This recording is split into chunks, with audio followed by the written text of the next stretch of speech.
Okay, yeah, my problem is pane vanhu vakapwanya kumba kwangu vapinda kumba kwangu it was a group vakasvika vakapwanya around 2 am musi wa 25 May. Vanhu ava vaiva nemapanga, they were armed, mapanga, mabhebha, marekeni. Inini I wasn't there. Kwaiva nemukadzi nevana vangu 3 nevakadzi vemaloja anogara pamba 2. So pavakapinda vanhu ava vakapinda vari 4.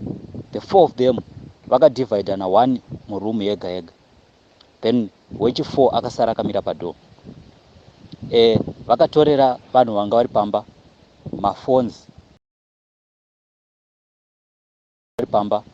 maphones nemari, vakatorera mudzimai wangu foni nemari yaanga nayo, and akapinda mumba mangu inini. That person akarova mwana wangu ane 9 years. Aitraya kurwisa munhu wekuti asatore mari kana foni yamai vake, then akabva arova mwana kuisa mwana fiye kuti aregere kuramba achidisturba zvaaida kuita. Then he went on to rape my wife inini. Hapana communication yakaitika because vanga vamutorera foni and vamwe vanga vatorwa futi mafoni nemari. Saka that way vanhu ava vakubuda.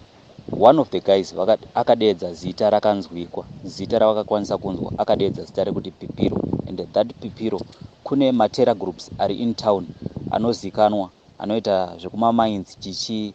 Those guys ndo munoexista mazita iwayo, and one of the guys ane zita rakadaro iroro is well known in the terror groups iwayo. Saka takaenda kupolice, we reported.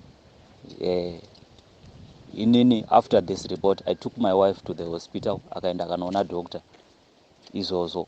Ndikadzokera futi the second day achinoona doctor akamubatsira and she got treated. But since then hapana kana any action yatanzwa from the police kana kuti anybody apprehended. Hatina chatanzwa so far from 25 May. And when I went back in chinobvunza police kuti pane any trace or any information of anything, vakandodza kuti hatina zvatati taita. So this is the problem that I have. Inini, my children are living in terror. Vakutotya kurara pamba, kana ndisipo ndiri kubasa vanorara ku next door.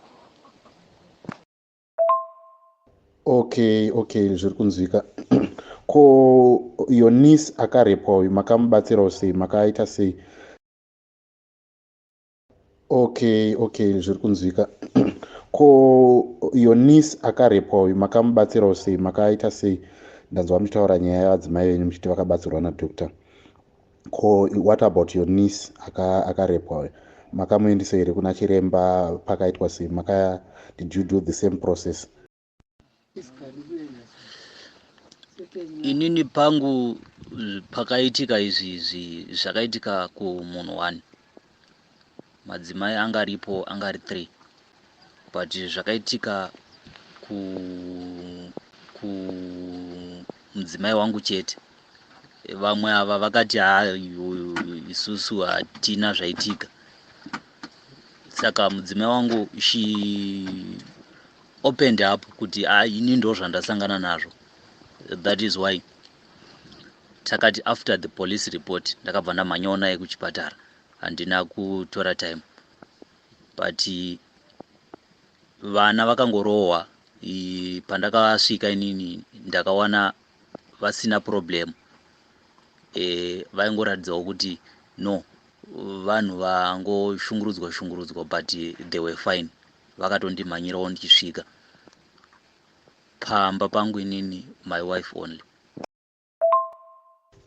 All right. Iri kunzwika. Then ndaida kubvunza kuti pane zvakaitika izvizvi, pane pakabiwa mafoni, pane zvimwe here, imwe midziyo yemumba yakabiwa yavakatakura vakaenda nayo vakomana?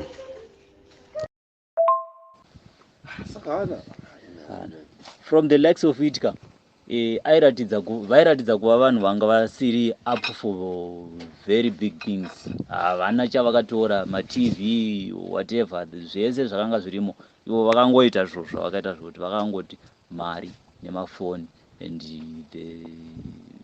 vakaabuse and they went away just like that.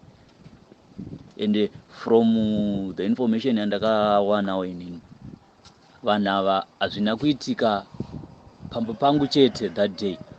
Pandakasvika kupolisi paitoriwo nevamwe vanhu about 3 households vaitoisawo futi masame reports iwayo zvakanga zvangoitikawo kumba kwangu, but kungoti vamwe vacho vangari vakomana vati mwaiti ndazobayirira mari nepaevent, umwe aizoti ndazoisa mari nepasi pedhoo, kozi vanga vakutotema dhoo rangu. Alright, okay. Pane vanhu vamakataura navo vari kukudzai nyaya iyi, mune information here inoratidza kuti vanhu ava vanogona kunge vari kuprotectwa nemapurisa and makazvibatawo sei, since mati mune mahouseholds amakanzwa? Vanhu ivavo vanokwanisa here kuti vauye titaure navo so that vatinzwewo masaidzi avo kuti zvakafambawo sei, so that tikwanise kuve nenyaya yakasimba? Vanhu vandaitaura navo ava vanhu vanogarawo from other locations, asiri rangu inini location, but mulocation mangu inini vanhu ava pane pamwe pavakatrayawo kuda kupinda, but yezvine zvangu handisi pedyo handisi kumba. Vanogarawo from other locations, asiri rangu inini location, but mulocation mangu inini vanhu ava pane pamwe pavakatrayawo kuda kupinda, but yezvine zvangu handisi pedyo handisi kumba, ndiri kubasa. But pandakasanganawo nevamwe hapana information yakanga iripo yekuti pane mbavha dzazobatwa kana dzazodini,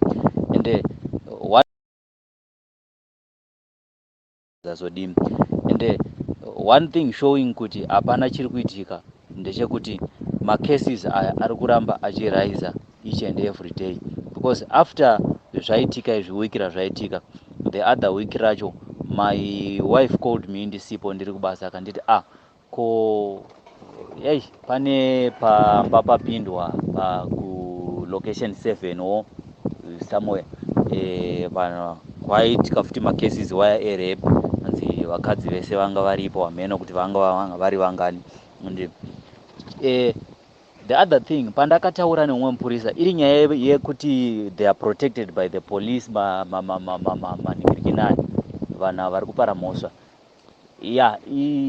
zvinogona inini ndakataura neumwe mupurisa ndichimubvunzisisa kuti what actually is happening, kuti poramba pachita macases achingodzokorodzeka mapurisa muripo, why are you guys not doing something about it, kuti mugadzirise nhau dzakadai so, yeti timi vanhu vatitarisira kuti kana waisa vanhu vemutemo varipo vanofanira kuprotectawo macivilians, vanofanira kuti vamboitawo something kuitira kuti mhosva dzakadai so dzisaramba dzichiparika. Inini akandipindura kuti problem iri kuitika bhururu wangu ndeyekuti unoona matera groups aya at times they are protected by politicians, especially big wigs, achiti unosunga munhu nhasi, munhu obva aenda unovharirwa, but munhu avharirwa kudaro within 2 weeks or a month imi mune muchiti mhosva yake ihombe zvekuti maybe is gone for sentence yapiwa, but mobva mamuona akufamba ani muraini, he comes back oziva kuti nyaya yangu yakaitwa naofisa vaya ofisa nhingi vari pakembi ya anotanga kutsvaga munhu officer vava othreatena officer kuti saka iwo waifunga kuti inini ndoenda manje ndakadzoka isusu hatiendi shamwari tiri vemusangano. So you see, saka izvozvozvo zvinobva zvaunza information inobuda pachena kuti they are protected by politicians, mabig wigs ekumusangano. Vanoti kana vaenda vanhu vaya ndipo vanozoenda nekuseri kusvika vanoburitsa munhu wose.